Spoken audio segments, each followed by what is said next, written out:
Are you interested in learning how to brew a great hazy IPA? Well, a while back, Tree House Brewing put out a great YouTube video about brewing a Tree House style hazy IPA. I've been wanting to brew that recipe. I know a couple of other YouTubers have brewed that, and they have all reported great results. And then, to celebrate 10 years in business, Bootleg Biology put out this top secret blend of yeasts that may or may not resemble the Tree House yeast blend. That was the motivation I needed to brew this batch. So with a combination of the Tree House recipe and the Bootleg Biology yeast blend, could I brew a beer that was authentic to a Tree House IPA? Would this be my best hazy IPA to date?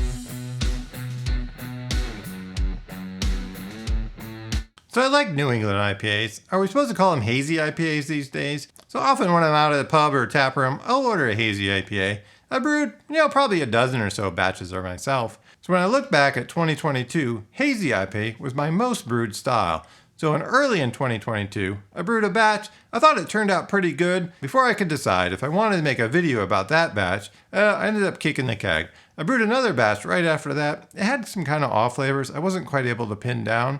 Well, later in the year, I brewed that all Simcoe hazy IPA. I put a video about that. I also brewed one with Heliogazer and Phantasm powder. There's a video for that one as well on my channel. I also brewed a hazy IPA that was focused on Brew 1 and Sabro. I didn't put out a video on that one. I think I've learned from that I'm not a real Sabro fan. So is there a secret to brewing a great hazy IPA? Well, in my view, I think this is one of those that's a lot more dependent on process than it is about a specific recipe. I'm sure you can find plenty of recipes for hazy IPAs, maybe even award-winnings or commercial recipes. This video is not intended to be a deep dive on best practices for hazy IPAs, although you will find a couple of my tips that I've learned throughout the years of brewing the style. So I will throw out two quick areas you need to watch out for when brewing a hazy IPA. So the one is oxidation, especially cold side oxidation. So just a little bit of oxygen will mute your hop flavors, kind of dull out the flavor of the beer, and then just a little more can really turn a hazy IPA into this really kind of murky brown purple mess. So you want to avoid that. The other area I'd say to look out for is just with the large amounts of hops that are used. So if you use a large amount of hops on the hot side, even just in the whirlpool, it's really easy to drive a lot of bitterness. And then looking at the cold side, a large dry hop load can really drive either astringent, hop burn. You also get that kind of green matter vegetable kind of character. So along the way, I've learned a couple steps that help mitigate both of those issues.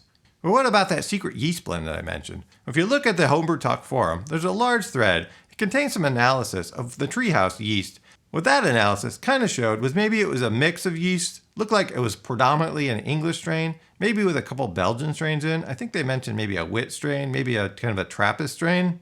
So is that true? I don't really know, but I did hear from Nate on some videos that they do use a blend of yeast, so there might be some truth to it. You can also look at some of the recipe research from Marshall Bishop. The article talking about that is now on the Hazy and Hoppy blog site. You want to check that out. And while you're there, Sean Williams of Hazy and Hoppy, he's got some great articles about brewing hazy IPA to check out as well. So back to that yeast. To celebrate 10 years in business, Bootleg Biology put out a poll on the homebrewing subreddit. They were asking for ideas for a blend or something to release. So the winning suggestion was to make a blend based on that Homebrew Talk forum post. So a kind of a treehouse maybe blend of yeast. So looking at the description that Bootleg Biology puts out, they say, Secret Clubhouse, the IPA blend to rule them all. Primarily English yeast with a dash of two cultures of Belgian origin. Delivers a familiar English flavor with a faint Belgian esters and phenolics. A hazy lover's dream. Well, that sounds great to me, and it might be just that extra bump to make my IPA recipe just a little bit more authentic to a Tree House IPA. Before we look at what I brewed, let's take a quick look at the recipe framework that Nate at Tree House Brewing put out on their YouTube video. I've heard Nate from Tree House say that they don't call their beers New England IPAs or even hazy IPAs. They call them Tree House IPAs. But let's face it, Tree House Brewing is one of the OGs in the New England IPA style. So looking at the advice from Tree House, some of the specs call for a mash temperature around 152 to 154 degrees Fahrenheit, 67 to 68 degrees Celsius. Target gravity 1070, and a target ABV around 7%. As far as the water addition, they're a little vague on that, saying a secret sauce. So looking at the picture, I can see some calcium chloride, and it's probably gypsum as well. They also mentioned make sure to get your pH in line. It's a fairly simple grain bill. 85% of a two-row, 10% of flaked oats, 5% of caro foam. For the hops, at 60 minutes, there's a charge of either Magnum or Warrior to give about 20 IBUs. Then with 20 minutes left in the boil, it's a Citra Simcoe Amarillo blend to give about 5 IBUs of each. And then at flame out, there's the same hops at the same amount, so the Citra Simcoe Amarillo blend. So in the video, Nate mentions a 15-gram addition for their 10-gallon batch. So that's 15 grams of each of those hops. That's pretty close to what I use. But really, when you do the math, if you just kind of scale that down to your typical 5-gallon, 19-liter batch, that's really not a lot of hops. So we're looking at maybe 45 grams or 1.5 ounce total on the hot side. So I've often brewed New England IPAs where I put about 4 times the amount of that, and I've loaded all in the whirlpool. Where here, there's some at the beginning of the boil, there's some at 20 minutes, and then there's some at flame out. I'm going to have to trust Nate on this one. This one does have a pretty large dry hop addition though. Looking at the dry hops, we're talking the same blend again, Citra Simcoe Amarillo, mentioned 7 to 15 grams per liter. It's about 1 to 2 ounces per gallon. So I'm never quite sure when they say that kind of a hopping rate, is that the volume that you plan to package, or is that the volume at the particular step, say the amount that's at the boil or the amount that's in the fermenter? Well, in either case, I went for a dry hop charge that was on the upper end of that for my batch. The yeast called for their recipe was London Ale 3, pitching at 70 degrees Fahrenheit, and then fermenting at the preferred temperature. So this is one area where I deviated from the recipe because I used the Bootleg Biology blend. With that out of the way, let's get into brewing this beer. So I start off by cracking open a new sack of two-row from Prairie Malt. So after a little fiddling, I was able to find that secret little string that you need to zip the bag open. So this is my Tree House IPA. It's a hazy IPA. So note I'm brewing a big batch here, so I'm talking 11.4 gallons into the fermenter. So bitterness was calculated at 41.5 IBUs. Color, a nice light 4.3 SRM. I calculate my recipe around a 75% efficiency to hit that target original gravity of 1070. The calculations give me a final gravity of 1018 and an ABV of 7%, but just keep in mind this is a yeast blend that's not really available in the software. And also, if you want to brew this batch, keep in mind that when I'm talking at the hot side level, this is for a double-sized batch, and also accounted a little bit more just because I know that dry hop addition is going to lose a bit of volume in the fermenter. So make sure you keep that in mind if you're going to scale it to your batch size. I followed the recommended grain bill, 85% of a two-row malt, 10% flaked oats, 5% of caro foam.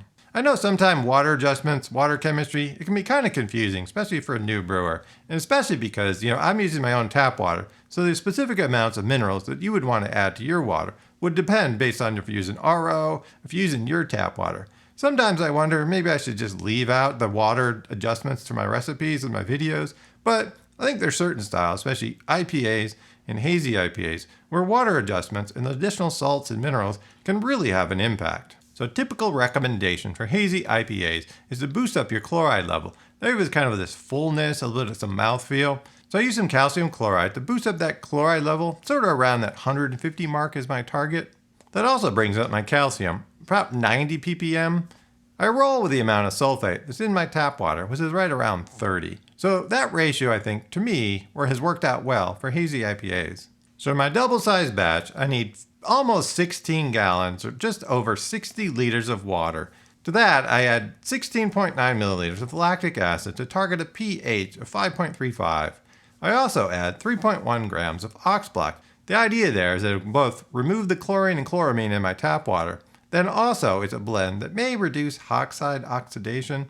I'm not 100% sure what the impact is there, but it's worth a try. I separate out my 4 gallons of sparge water, or 15 liters. For the mash water, I need just under 12 gallons, or 45 liters. To that, I add 14 grams of calcium chloride to hit my target profile. That amount of calcium chloride, it has a noticeable murky character to the brewing water, which actually looks kind of cool. Next, I mix in my grains, the heated water. First, 1 bucket of milled grains, then the flaked oats, then the second bucket of milled grains. There's a lot of grains here. Honestly, I did not realize how close I'd be pushing my kettle to its limits. So I managed to add all the grain without making a mess, so that's a good thing. My mash schedule, 60 minutes at 152 degrees Fahrenheit, or 67 degrees Celsius. At the 30-minute mark, I take a pH reading, and I measure right about 5.3. So that 5.2 to 5.4 range is right about where I want to be, so I'm happy with this. With the mash done, I pull out and drain the grain bag, and then I do a dunk sparge with 4 gallons of water. Again, the grain and sparge water is right at the upper limit of what this 10-gallon kettle can hold. After 10 minutes, I drain the grain bag again and I add the runnings into the kettle. With a limited amount of headspace, as I approach boil, I add in a few drops of defoamer to help avoid a boil over. The start of the 60-minute boil, I add 0.95 ounces or 27 grams Warrior to give me that 20 IBUs. With 20 minutes left in the boil, I add my mix half an ounce or 14 grams each of Citra, Amarillo, Simcoe. Again, I'm targeting sort of around 5 IBUs from each. With 10 minutes left in the boil, I add a little bit of yeast nutrient. And then flame out, I add the same amount again, Citra, Amarillo, Simcoe, half ounce or 14 grams of each. So I'm not positive how much I like using the hop spiders, or if there's an impact on bitterness or flavor from the hops. Well, this recipe has a fairly light load of hops on the hot side, so most of the hop character will be coming from the large dry hop addition, so I'm not too worried if I get a little less bitterness or a little less flavor from these additions. So after chilling the wort, I transfer 6 gallons of wort into my fermenter. So now it's time for that top secret yeast blend. So I'm using the Secret Clubhouse from Bootleg Biology. So I did make a 1 liter starter just to make sure I was pitching enough healthy yeast into this batch. So with that 6 gallons of wort that's already in the fermenter, and then the 1 liter starter, I'm starting to get a little nervous about the lack of headspace in this batch. But my original gravity came in right at target at 1070. Fermentation was off to a rocking start. As I feared, I did have a bit of a blow off that I had to clean up a few times. As fermentation winds down, it's time for the good part, the dry hop additions. This dry hop addition is just for one fermenter that started off with around 6 gallons of wort, so the hot side additions were fairly restrained for a hoppy style, but this, I think it's the largest dry hop addition I've ever done. So the dry hops are that same blend of yeast, Citra, Amarillo, Simcoe, 3.5 ounces or 100 grams each. So that's a total of 10.5 ounces or 300 grams into this batch. Unfortunately, with the krausen all around the top of the fermenter, I can't quite see what's going on in the fermenter. Looking closer at the fermentation data in my dry hop schedule, fermentation started at 68 degrees Fahrenheit or 20 degrees Celsius. Then, as fermentation started to slow, so after about 3 days, I boosted the temperature up to 72 degrees Fahrenheit or 22 degrees Celsius, and then I held it there until day 14. Well, there are different ideas on how to dry hop a hazy IPA and what temperatures to do. I won't go into a lot of details here, but the method that I found for me is to first do a kind of a soft cold crash. So I went down to 45 degrees Fahrenheit targeting, or 7 degrees Celsius. So this helps to drop out some of the yeast. And then I raised the temperature back up to 60 degrees Fahrenheit, or 16 degrees Celsius for the dry hop addition. So I was curious if the tilt hydrometer would show maybe a change in gravity, maybe due to hop creep. Well, with a large dry hop load, it kind of interfered with the way the tilt floated and it skewed the readings. But if you're interested in different dry hop temperatures, I do have a video where I tried to dry hop an American IPA, cold versus warm. I've got a video about that on the channel. 2 days after adding the dry hops, I cold crashed the beer. And then it was 3 more days before I could fit into my schedule to keg this batch. To avoid oxidation, I did a closed keg transfer. I have a video about that in my process. As I've said, avoiding oxidation is really critical for this style. So something I've been playing with is adding a couple crushed Campton tablets into the Star Sand liquid that I used to purge the kegs. So the idea being that the metabisulfite, it might help to remove the oxygen that's remaining in the Star Sand solution. I'm not positive the impact, but it's cheap enough to try out. So even with that pretty massive layer of dry hops that are right up to the spigot, I didn't really have any problems with the transfer into the keg. So looking at my actual stats for this one, again, it was right around 75% efficiency and I hit that 1070 original gravity. Attenuation was a little bit higher than predicted, so my final gravity was 1012. That gave me an ABV of 7.7%. Alright, let's go ahead and pour a glass and see how the beer turned out. What was that? Who could that be at this time? So there we are. So Tree House was nice enough to put out their recipe, so I went ahead and ordered a couple glasses from them. Well, let's go ahead and fill this up and see how the beer turned out. Alright, so there's the beer. It's definitely a very pretty color. So I want to evaluate this beer, see how it turned out, and then I want to share my thoughts on the Tree House recipe, and then also share my thoughts on that Bootleg Biology yeast blend. The appearance on it, it's a really nice, kind of light golden. It's got a nice haze to it. It's not overly murky, but it's definitely got a solid haze. This one's been in the keg, I don't know, 3-4 weeks now. It's holding up pretty good. The aroma, I mean, what hits me, definitely a lot of hoppy character, but it's definitely a lot of a really kind of citrus forward, kind of a grapefruit, maybe a little bit of orange character. There's a little bit, I might say, kind of juicy, a little bit of tropical fruit, but I think it's really kind of some of those classic citrus hops from American hops. So how does it taste? The mouthfeel on this one, it's definitely kind of that medium, high end of medium. It's definitely not a thick and creamy milkshake kind of IPA. It's drinkable. The bitterness level, it definitely has more bitterness than what I typically in the IPAs, the hazy IPAs that I've brewed. But I think that's its Treehouse style with a little bit more of a hop bitterness. It's got a lot of hop flavor to it. Again, it kind of reinforces those same aroma. A lot of kind of orange, a lot of citrus. But I think grapefruit probably would be that grapefruity kind of citrusy character is what probably stands out to me the most. And then mixed in with that, I definitely get what I think is maybe a little bit of some phenolics with that yeast, a little bit of Belgian. So I did take a sample before I dry hopped it to see how it tasted. I got a lot of banana. So I wouldn't say I get banana right now when I'm tasting it, but if there's some banana, maybe it blends in just with all those hop flavors. So what are my thoughts about the Treehouse recipe, or at least my interpretation of how I brew the Treehouse recipe?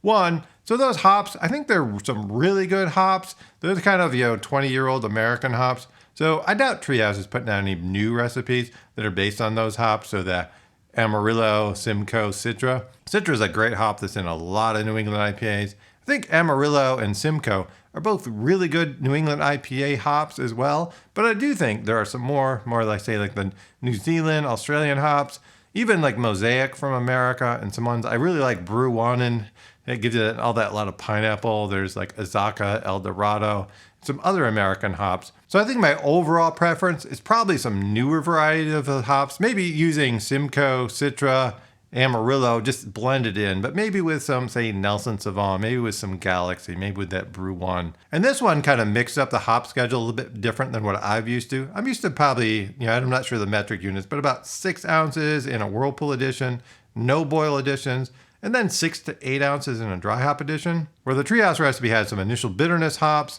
and it had a 20-minute edition and a flame out edition, but those are fairly small compared to what I'm used to. And then it had a pretty massive dry hop edition. So at least with my dry hopping process, I think the ones I've used before with a big Whirlpool edition just have a little bit more saturated hop flavor than this one. Don't make it wrong, this one's very hoppy. It's got a lot of hop aroma and a lot of flavors, but I don't think it's quite that hoppy saturated character, maybe from the large Whirlpool edition that I've done. So I'm not sure I'm sold that small edition on the hot side, maybe a little bit more to get more hop flavor, but I do notice with the process that I used from this batch, I didn't get any hop burn or astringency. It was pretty drinkable within a week of in the keg. So I do think the process that I'm using there has been working pretty well, that kind of dropping the temperature down and then dry hopping it around 60 degrees Fahrenheit. So if I brewed it again, I think I'd just use some newer hop varieties, some more fruity, more tropical fruit. And then also the grain bill, it's fairly simplified. I'm usually like 12% oats, 12% wheat. This one was just flaked oats in there. So again, I think that maybe gives that drinkability, a little less of that thickness of a New England IPA. But overall, I don't think you can go wrong with that recipe. And then if you wanted to swap out some of the hops for some more tropical, drive some of the newer fruity flavors, I think that would make a great New England IPA. And then what about the Bootleg Biology Secret Clubhouse Yeast Blend? It'd be pretty interesting if I had a batch of this compared, side by side with the London Ale 3. I don't have that. I do have a batch of this that I did with Kvike. I'm going to try to put out a video about that. So the fact that this is a brand new recipe to me, it's a hop blend that I don't normally use. So it's really hard for me to pick out what exactly characters are from the hops, what exactly characters are from the yeast. I definitely feel like I get some of that spicy, a little bit of a Belgian. Like I mentioned, when I was before I dry hopped it, I got banana. I'm not sure if I pick out any banana. But overall, I think I'm pretty happy with that yeast blend. I think it gives just a little bit of some extra character. So is it similar to a Treehouse IPA yeast blend? Well, I don't know. Here in Virginia, I don't really have access to Treehouse IPAs. So I'm not really that familiar with Treehouse beers or what specific kind of character their yeast or their yeast blend may add to a beer. But overall, I'm pretty happy with the yeast. I'm pretty happy with the batch. So like I said, I split this in a couple ways. I have one with some pineapple, coconut, kind of a pina colada IPA. I have another one with a Kvike yeast. So I'm going to put up videos on those. So make sure you subscribe to the channel and check out those and check out my other IPA brewing videos. And thanks a lot, Tree House Brewing.